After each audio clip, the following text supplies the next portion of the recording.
नमस्कार। मैं फिर से एक बार अपने यूट्यूब चैनल में आपका स्वागत करता हूँ।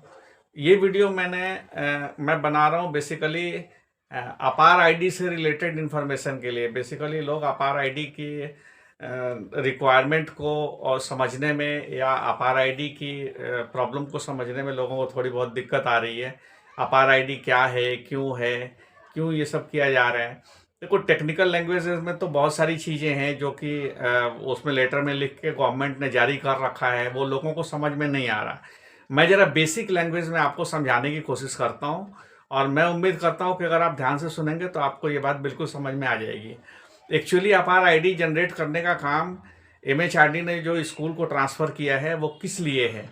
बेसिकली क्या होता है कि जैसे मैं आपको एक एग्जांपल दे रहा हूँ कि आप जैसे 10th का मार्कशीट डिजी लॉकर में मंगाने के लिए आप डिजी लॉकर एक बच्चे के नाम का बनाते हो। डिजी लॉकर आपने बच्चे का नाम का बनाया, उसमें नाम वही भरी जाती है जो बच्चे के आधार कार्ड में होता है। अब आधार कार्ड में जो नाम आपका आपका भरा गया और स्कूल में नाम में डिफरेंस है। स्कूल में जो नाम लिखा गया वो नाम और जो आधार कार्ड में नाम है उन दोनों में डिफरेंस है, डिफरेंस। अब आप एक चीज़ सोचो, मैं एक एग्जांपल दे रहा हूँ। जैसे एक किसी बच्चे का नाम है सिद्धार्थ, आधार कार्ड के अकॉर्डिंग उसका नाम है सिद्धार्थ। डेट ऑफ बर्थ वगैरह जो है वो सब सेम है, जो स्कूल में और क्या बोलते हैं आधार कार्ड में, दोनों में सेम है। पर स्कूल में नाम उसका लिखा हुआ है सिद्धार्थ कुमार, तो दोनों अलग अलग हो गए। आधार कार्ड में नाम लिखा है सिद्धार्थ, स्कूल में नाम लिखा है सिद्धार्थ कुमार। तो जो आपकी मार्कशीट 10th की आती है वो किस नाम से आएगी? वो सिद्धार्थ कुमार के नाम से आएगी, जबकि आधार कार्ड सिद्धार्थ के नाम से है। जो आपने डिजी लॉकर बनाया वो सिद्धार्थ के नाम से है। तो सिद्धार्थ के डिजी लॉकर में सिद्धार्थ कुमार की मार्कशीट कैसे आएगी? वो आपकी नहीं आएगी। आप रिक्वेस्ट डालोगे, सब कुछ वो आपका सब कुछ डिजी लॉकर बनेगा, सब कुछ होगा, उसमें सब कुछ आपका सारे नंबर दिखाएगा, सब कुछ ठीक होगा। रिक्वेस्ट डालोगे मार्कशीट के लिए तो सिद्धार्थ के नाम से तो मार्कशीट ही नहीं है ना, मार्कशीट तो सिद्धार्थ कुमार के नाम से है, तो वो इसमें नहीं आएगा। यानी कि रॉन्ग पोस्टल एड्रेस। इसको अगर हम एग्जाम्पल अगर हम पोस्टल एड्रेस से लेते हैं तो सिद्धार्थ के नाम से लेटर बॉक्स है और लेटर आना है सिद्धार्थ कुमार के नाम से, तो सिद्धार्थ कुमार का लेटर सिद्धार्थ के लेटर बॉक्स में कैसे आएगा? वो नहीं आ सकता है। तो उसमें जब मार्कशीट नहीं आती है तब बच्चे परेशान होते हैं, भागते हैं, वो सीबीएसई को फ़ोन करते हैं, हेल्पलाइन पे जाते हैं, इधर उधर पता करते हैं, तो पता लगता है कि वो नाम में मिसमैच है, इसलिए सर्टिफिकेट नहीं आया। इसलिए गवर्नमेंट ने बेसिकली स्कूल को ये काम दे दिया कि अब आप अपार आईडी जनरेट करके बच्चों को एजुकेट करें।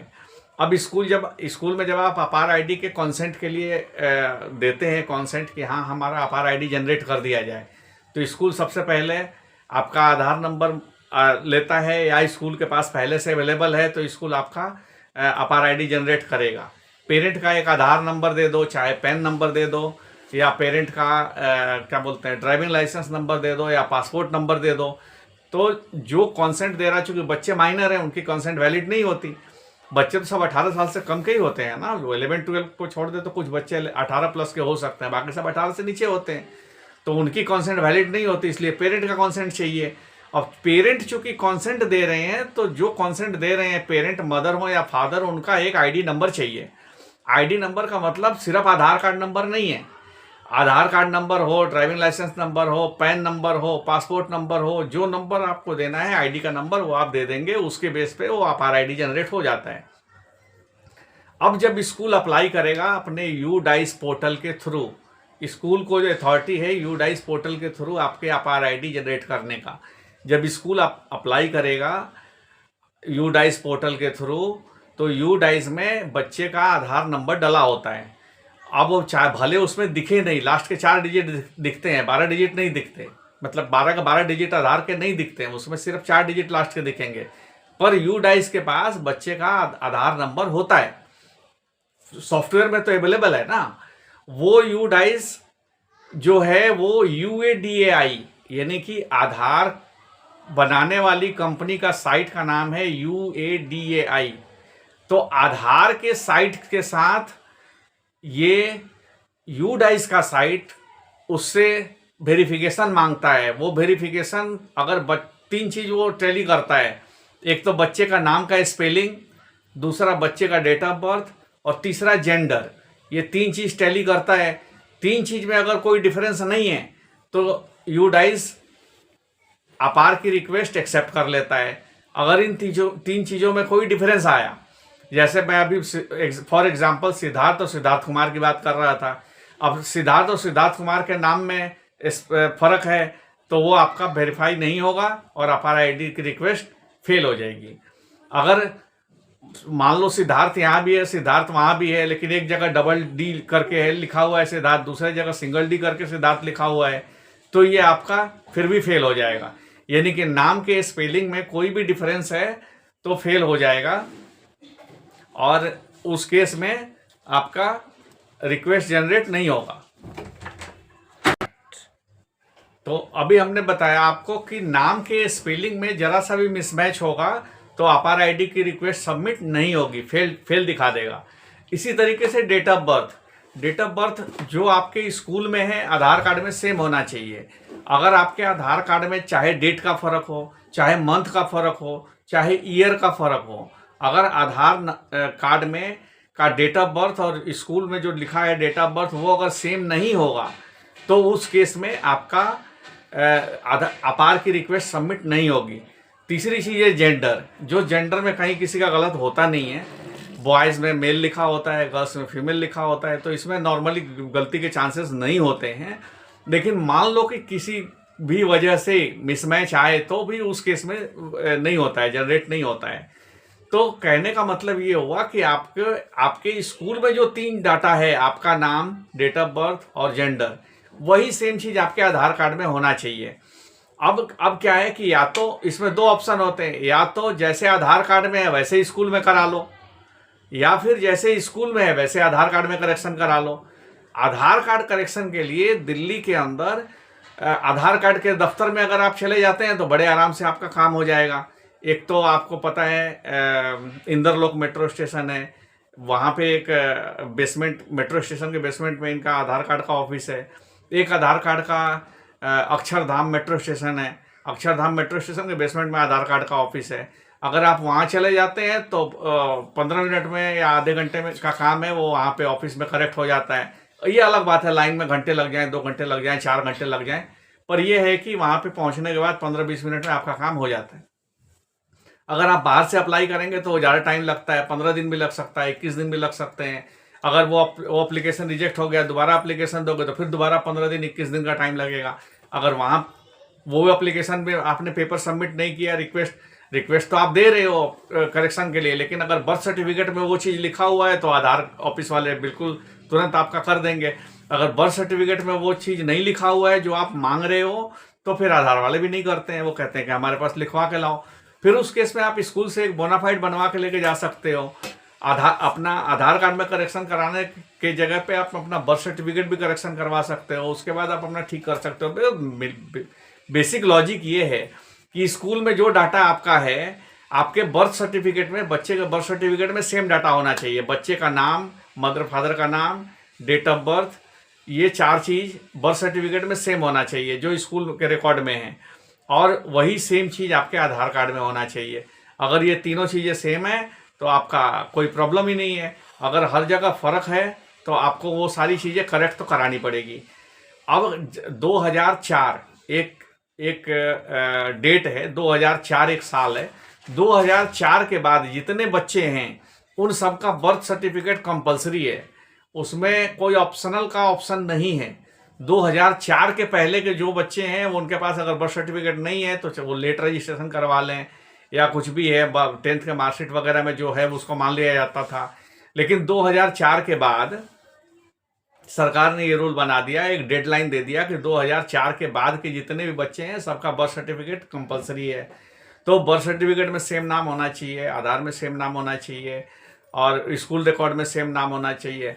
अब कई बार में गलती क्या होती है कि लोगों ने स्कूल में एडमिशन कराने के टाइम में बच्चे का नाम पहले सिद्धार्थ लिखवा दिया, अब बाद में डिसाइड कर लिया कि अब बच्चे का नाम हम सिद्धार्थ लिखेंगे, सिद्धार्थ कुमार लिखेंगे। पहले लिखवा दिया सिद्धार्थ, अब डिसाइड कर लिया कि सिद्धार्थ कुमार लिखेंगे।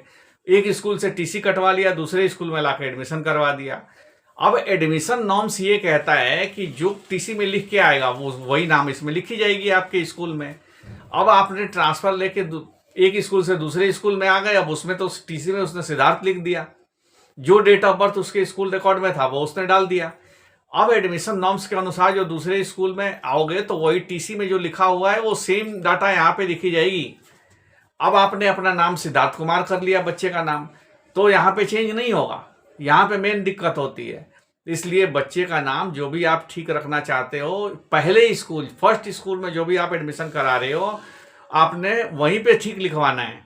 अगर बर्थ सर्टिफिकेट में गलत है तो बर्थ सर्टिफिकेट को पहले ही ठीक करवा लें, बाद में होना बड़ा बहुत मुश्किल है।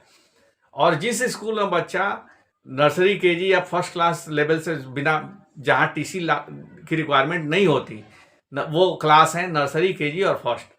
नर्सरी केजी फर्स्ट से जहाँ बच्चा पढ़ रहा है उसमें अगर आप बाद में सरनेम वगैरह ऐड करना चाहेंगे तो वहाँ तो हो जाता है। सारी समस्याएं तब आती है जब एक स्कूल से टीसी लेके आ गए, दूसरे स्कूल में एडमिशन करवा लिया, 3, 4, 5, 6, 7, 8 में कहीं एडमिशन करवा लिया। अब 9th में करेक्शन के लिए जाते हैं तो एडमिशन गाइडलाइन बीच में आ जाएगा। एडमिशन गाइडलाइन है कि जो लास्ट स्कूल टीसी में लिखा है वही डाटा रहेगा। अब आप इसमें एडिट चाहेंगे वो होगा नहीं। तो इस तरीके से समस्या आ जाती है। तो पेरेंट्स भी अगर ध्यान देंगे शुरू से तो इस तरीके की प्रॉब्लम नहीं आएगी, अदरवाइज ये प्रॉब्लम आ जाती है। अब अपार आईडी की रिक्वायरमेंट आप समझ गए। अब अपार आईडी छोटे बच्चों का भी बन रहा है, तो प्राइमरी के बच्चों का बन रहे हैं, मिडिल स्कूल के बच्चों के भी बन रहे हैं, 10 to 12 का बन रहा है। 10 to 12 का तो मैंडेटरी है। देखो 10, 12 के तो मार्कशीट आपने डिजी लॉकर में मांगना है। डिजी लॉकर में अगर आधार नंबर और स्कूल रिकॉर्ड का मिसमैच है तो आपका वो मार्कशीट आएगा नहीं। आपको दिखेगा कुछ नहीं, दिखेगा तो आपको दिख रहा है कि नाम आपने आधार कार्ड में सिद्धार्थ है तो आप सिद्धार्थ के नाम से बना लोगे डिजी लॉकर, लेकिन वहाँ सर्टिफिकेट सिद्धार्थ कुमार के नाम से है ना, तो सिद्धार्थ कुमार का सर्टिफिकेट सिद्धार्थ के लॉकर में नहीं आएगा, कभी नहीं आएगा। अब जब तक आपको समझ में आएगा और आप ठीक कराने जाओगे तब तक तो बहुत टाइम निकल जाएगा और आपको प्रॉब्लम होगी। इसीलिए सरकार ने ये काम स्कूल को दिया है कि स्कूल बच्चों का रिकॉर्ड बचपन से ठीक रखे। जो बच्चे आज मिडिल में हैं, जो बच्चे आज प्राइमरी में हैं, उन सबका रिकॉर्ड ठीक रखे ताकि आगे जाके उनको प्रॉब्लम ना आए। इसलिए स्कूल वाले बार बार बता रहे हैं कि अगर आपके बर्थ सर्टिफिकेट में कोई मिसमैच है तो उसको करेक्शन करवाएं, अगर आपके आधार कार्ड में कोई मिसमैच है तो उसको करेक्शन करवाएं। क्योंकि आज अगर आप करेक्शन नहीं करवाएंगे तो 10-5 साल बाद जाके आपको ज़्यादा प्रॉब्लम होगी। आज करेक्शन करवा लेंगे तो थोड़ा आसानी से हो जाएगा। तो इसलिए थोड़ा सा कंफर्ट लेवल से बाहर आएँ और आके इनको अगर कुछ मिसमैच है तो इनको करेक्ट करवाएं। और जिस स्कूल से बच्चे का नाम आप कटवा रहे हैं, वहाँ से टीसी ले रहे हैं, वहाँ पे स्कूल में डाटा क्या है वो पहले देख लें, वेरीफाई कर लें। और अगर कोई करेक्शन है तो पहले वहाँ पे करेक्शन करवाएं, टीसी बाद में लें। अगर टीसी में एक बार जो लिख दिया गया वो फिर आगे जाके चेंज नहीं होगा। कारण ये है कि उसमें काउंटर साइन होता है। प्राइवेट स्कूल का टीसी हो चाहे गवर्नमेंट स्कूल का टीसी हो, वो जब प्राइवेट स्कूल का टीसी बनने के बाद भी गवर्नमेंट ऑफिस में गवर्नमेंट के डीडी ऑफिस से वहाँ काउंटर साइन होता है। काउंटर साइन होने के बाद आपका एडमिशन गाइडलाइन के अनुसार आपका अगला स्कूल कोई भी स्पेलिंग एडिट नहीं कर सकता, कोई डेट ऑफ बर्थ एडिट नहीं कर सकता, कोई आपका मदर फादर का नाम भी एडिट नहीं कर सकता। तो एक बार जहाँ जिस स्कूल से भी टीसी कटवाएं, आप वहाँ टीसी कटवाने से पहले अपना डाटा चेक कर लें, मदर फादर का नाम और डेट ऑफ बर्थ बच्चे का और बच्चे का नाम का स्पेलिंग सब करेक्ट है उनके स्कूल रिकॉर्ड में, तब टीसी कटवाएं। ऐसा नहीं टीसी कटवा लिया अगली जगह जाके फिर से गड़बड़ हो गई। अब वहाँ गड़बड़ हो गई, आप कहोगे ठीक करो तो कहेगा पहले टीसी ठीक करा के ले आओ। अब जिस स्कूल से आपने नाम कटवा लिया वो करेगा नहीं, वो कहेगा हमने टीसी दे दिया, अब आगे जहाँ गए आप वहाँ करवाओ। वो एडमिशन गाइडलाइन से बंधा हुआ है, एडमिशन रूल से बंधा हुआ है, वो टीसी से अलग कुछ करा नहीं सकता। तो उसमें मेनली प्रॉब्लम ये होती है कि पेरेंट उस केस में परेशान होते हैं। तो अगर परेशानी से बचना है तो आपको इन्फॉर्मेशन ज़रूर चाहिए। अगर आप इन चीज़ों से, छोटी छोटी मिस्टेक्स हैं ये, अगर आप इन छोटी छोटी मिस्टेक्स से बच जाएंगे तो आपको आगे चल के प्रॉब्लम नहीं होगी। अगर इन छोटी छोटी मिस्टेक्स पे आप ध्यान नहीं देंगे तो आगे चल के आपको प्रॉब्लम होगी। तो इन चीज़ों के साथ, इस इन्फॉर्मेशन के साथ मैं अब इस वीडियो को यहीं समाप्त करना चाहूँगा। और आपसे रिक्वेस्ट है कि अपार आईडी से रिलेटेड इन्फॉर्मेशन सबको चाहिए, इसलिए आप ज़्यादा से ज़्यादा इस वीडियो को शेयर करें। और अपार आईडी आज की डेट में क्लास 1 से लेके और क्लास 12 तक के बच्चों का बन रहा है। अब आप अगर अपार आईडी आप नहीं बनवाते तो क्या होगा? अगर अपार आईडी नहीं बनवाते हैं तो जैसे आपके 10th क्लास का मार्कशीट डिजी लॉकर में आना है, नहीं आएगा। 12th क्लास का मार्कशीट डिजी लॉकर में आना है, वो नहीं आएगा। इसके बाद जो बच्चे स्पोर्ट्स खेलते हैं, वो स्पोर्ट्स का वो सर्टिफिकेट्स वगैरह जो होते हैं ना, जो आपको एजुकेशन ऑफिस की तरफ से मिलते हैं या सरकार के सरकारी विभाग से जो भी सर्टिफिकेट्स मिलते हैं, वो सब डिजी लॉकर में नहीं आएंगे। अब स्पोर्ट्स खेलने वाला बच्चा तो 6th क्लास वाला भी स्पोर्ट्स खेलने चला जाता है। 6 क्लास, 7 का, 8 का, 9 का, सारे 12 क्लास तक बच्चे स्पोर्ट्स खेलते हैं। कुछ बच्चे तो नेशनल में भी चले जाते हैं, कुछ बच्चे स्टेट लेवल पे जाके खेलते हैं। उन सबको अपार आईडी डिजी लॉकर में वो सारे सर्टिफिकेट्स मिलेंगे।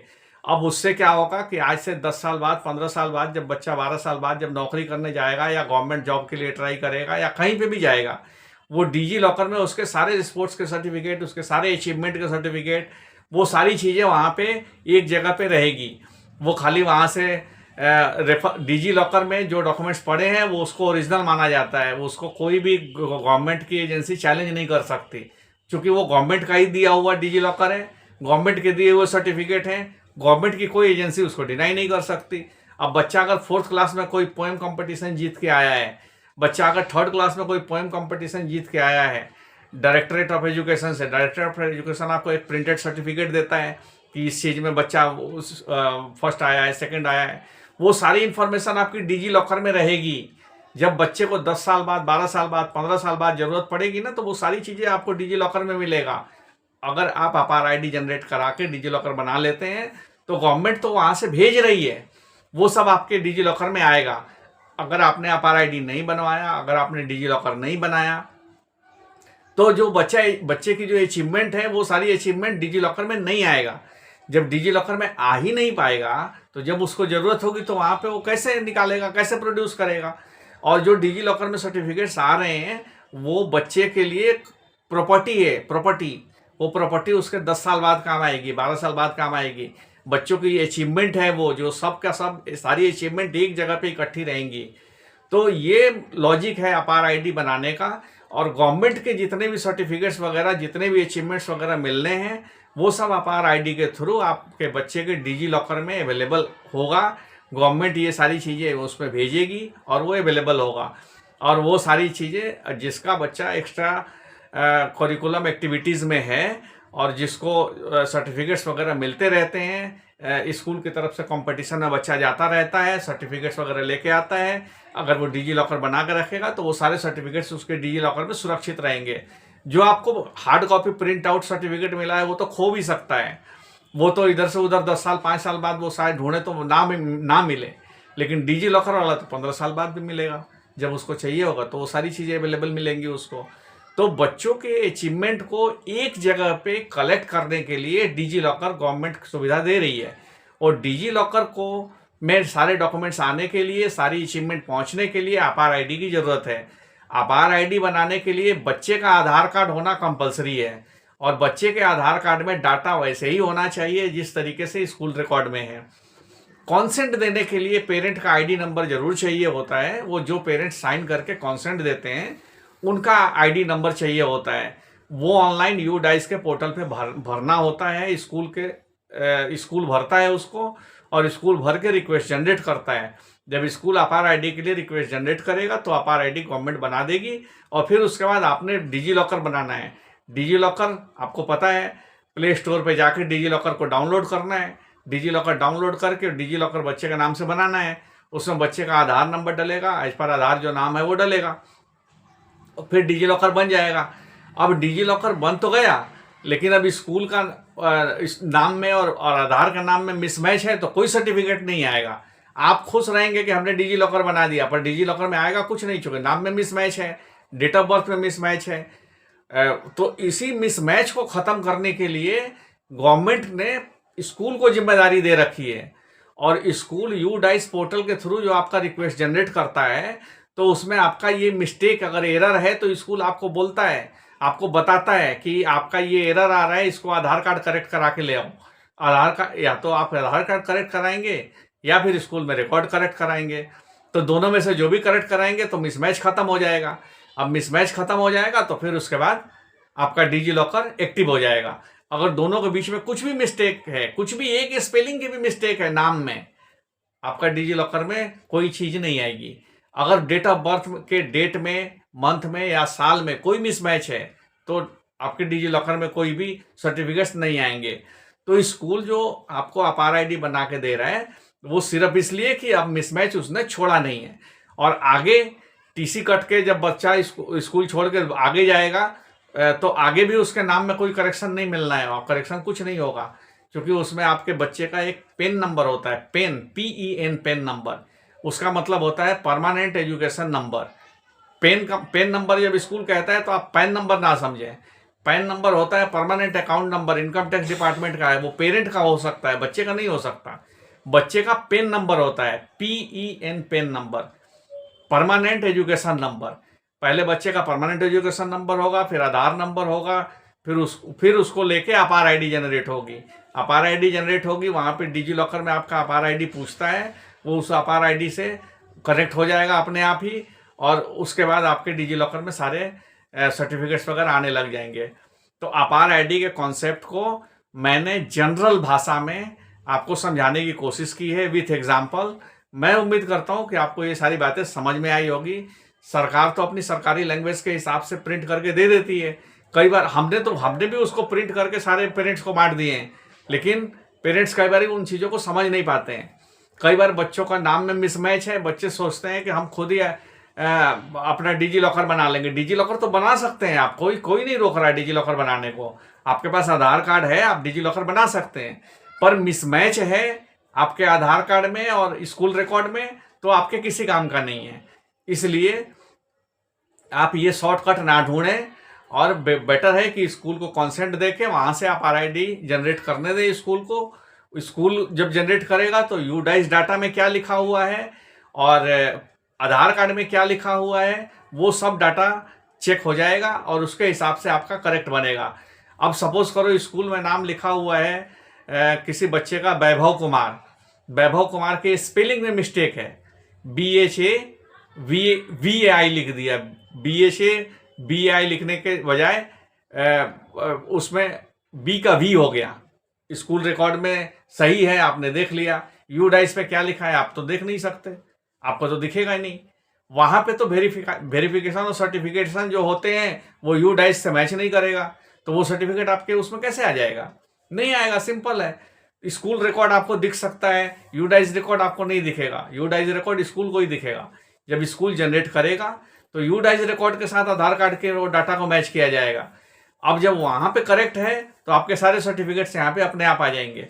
और स्कूल जो यूडाइस में डाल रहे हैं, कई बार जब क्लास टीचर बना रहे होते हैं तो वो ध्यान नहीं देते, उनके वो मिस्टेक तो नहीं कहेंगे, एरर रह जाता है, टाइपिंग एरर रह जाता है। लेकिन जब आप स्कूल को कॉन्सेंट देके वहाँ से जनरेट करवाएंगे तो जब वो जनरेट नहीं होगा, फेल होगा, तो क्या करेंगे? पहले स्कूल रिकॉर्ड चेक करेंगे, फिर यूडाइस पे अगर कोई मिस्टेक है तो उसको एरर को निकालेंगे, उसको करेक्ट करेंगे, तो स्कूल रिकॉर्ड से यूडाइस के डाटा को मिलाएंगे, फिर आधार कार्ड के साथ वो अपने आप वेरीफाई कर लेगा ऑनलाइन, तो सारे जगह पे डाटा सेम हो जाएंगे। इसलिए स्कूल को ये जिम्मेदारी दी गई है कि आपका स्कूल का एडमिशन रिकॉर्ड, यूडाइस का रिकॉर्ड, आधार कार्ड का रिकॉर्ड, सारे रिकॉर्ड सेम होने चाहिए। तो सेम हो जाता है अगर स्कूल अप्लाई करता है और स्कूल के थ्रू आप अपना वो अपार आईडी ले लेते हो। स्कूल से मांग के आपको लेना होता है, कई स्कूल तो खुद भी देते हैं, बच्चों को ऑफर करते हैं, प्रिंट आउट निकाल के देते हैं, भाई ये रहा अपार आईडी, आप अपना डिजी लॉकर बना लो। लेकिन कई जहाँ क्लास टीचर के पास ज़्यादा वर्कलोड है वो इन चीज़ों को नहीं कर पाते हैं, वहाँ पेरेंट्स को मांग के लेना पड़ेगा कि हमारा अपार आईडी दे दो। अपार आईडी नहीं हुआ तो क्यों नहीं हुआ, कारण बताओ, उसमें क्या है, स्कूल रिकॉर्ड में, यूडाइस के रिकॉर्ड में कुछ मिसमैच है तो करेक्ट करो, जैसे मर्जी करो, हमें अपार आईडी दो, जनरेट करके दो, आपको अपार आईडी लेना है। जब आप स्कूल से अपार आईडी ले लोगे तो स्कूल रिकॉर्ड और यूडाइस के रिकॉर्ड तो करेक्ट हो गए और अपार आईडी जनरेट हो गया। इसका मतलब है कि स्कूल के रिकॉर्ड से आपका आधार नंबर का डाटा बिल्कुल करेक्ट हो गया। अगर करेक्ट नहीं होगा तो अपार आईडी का रिक्वेस्ट ही सबमिट नहीं होगा, आईडी जनरेट होना तो दूर की बात है। अगर स्कूल से आपको अपार आईडी मिल गया जनरेट होके तो इसका मतलब है कि सब कुछ करेक्ट हो गया, और अगर नहीं मिला तो इसका मतलब कि सब करेक्ट नहीं है। अब वही तो करेक्ट आपको करवाना है, इसी के काम के लिए अपार आईडी की ज़रूरत है। अपार आईडी एक बार आ गया तो सारा डाटा करेक्ट हो गया। तो इसलिए अपार आईडी अगर आप आज ले लेंगे तो अगले आगे जाके आपको समस्या नहीं आएगी, कोई करेक्शन की रिक्वायरमेंट नहीं पड़ेगी, सारी चीज़ें आपकी आज ही ठीक हो जाएंगी और आगे जाके कोई समस्या नहीं आएंगी। क्योंकि आगे से वही समस्या आनी है। इस स्कूल को आपने चेंज किया, टीसी ले लिया इस रिकॉर्ड के अनुसार, आगे जाके फिर अब वो रिकॉर्ड सारे गड़बड़ हो जाएंगे। यूडाइस पे कोई कुछ रिकॉर्ड चल रहा है, यहाँ स्कूल में कुछ रिकॉर्ड चल रहा है, आधार कार्ड में कुछ रिकॉर्ड है, आपका कहीं मैच ही नहीं होगा, सारी चीज़ें मिसमैच रहेंगी। इसलिए अपार आईडी की ज़रूरत है, और स्कूल से अगर आप जनरेट करवाएंगे तो आपको इन सारी प्रॉब्लम से छुटकारा फ्यूचर के लिए मिल जाएगा। भविष्य में कोई इस तरह की प्रॉब्लम नहीं आएंगी। इसलिए गवर्नमेंट ने ये अपार आईडी का कॉन्सेप्ट स्कूल के ऊपर डाला है। अब पेरेंट्स अपने एरर को ठीक कराने के लिए स्कूल अगर आपसे मांग रहा है कंसेंट, तो आप कंसेंट दे के अपार आईडी जनरेट करवाएं। अगर स्कूल नहीं मांग रहा है तो स्कूल से पूछें कि हमारे से कंसेंट क्यों नहीं मांगा गया, हमारे से कंसेंट लो और हमारा अपार आईडी जनरेट करके दो। अगर स्कूल आपको अपार आईडी जनरेट करके दे देता है तो आपका वो सारा डाटा अपने आप करेक्ट हो जाता है। सारे आपको डाटा करेक्ट कहाँ है, गलत है, आप ढूंढ नहीं पाएंगे। तो स्कूल जब अपार आईडी जनरेट करने के लिए अप्लाई करेगा, रिक्वेस्ट डालेगा, तो उसमें सब कुछ अपने आप चेक हो जाएगा, अपने आप सब ठीक ठाक होके, और तभी अपार आईडी जनरेट होकर मिलेगा। नहीं तो अपार आईडी जनरेट होगा ही नहीं अगर कोई एरर है तो इसलिए इन चीज़ों को समझें, और ये आपके सुविधा के लिए है। अपार आईडी जनरेट एक बार हो जाए तो आप ही के सुविधा के लिए है, बच्चे के भविष्य के लिए अच्छा है कि सब सारे सर्टिफिकेट्स वगैरह एक जगह पे मिल जाएंगे। और बच्चे को 10 साल 12 साल बाद जरूरत पड़ती है, 5 साल बाद ज़रूरत पड़ती है, तो उसके सारे सर्टिफिकेट्स एक जगह मिल जाएंगे, और वहाँ से वो जहाँ जैसे अपना यूज करना है वो बच्चा अपना यूज़ कर लेगा। ये बच्चे की जो अचीवमेंट की प्रॉपर्टी है, अचीवमेंट भी एक बहुत बड़ी प्रॉपर्टी है जो फ्यूचर में यूज होती है। तो बच्चों की सारी अचीवमेंट एक जगह पे इकट्ठी हो जाती है डिजी लॉकर बन जाने से, और अपार आईडी बनेगा तभी डिजी लॉकर आपका बनेगा। और डिजी लॉकर तो खैर वैसे भी बन जाता है, लेकिन उसमें कुछ आएगा नहीं ना। तो उसके बाद जब डिजी लॉकर बनाएंगे तो अपार आईडी जनरेट होने के बाद तो उसमें सारे सर्टिफिकेट्स वगैरह, अचीवमेंट्स वगैरह आते रहेंगे।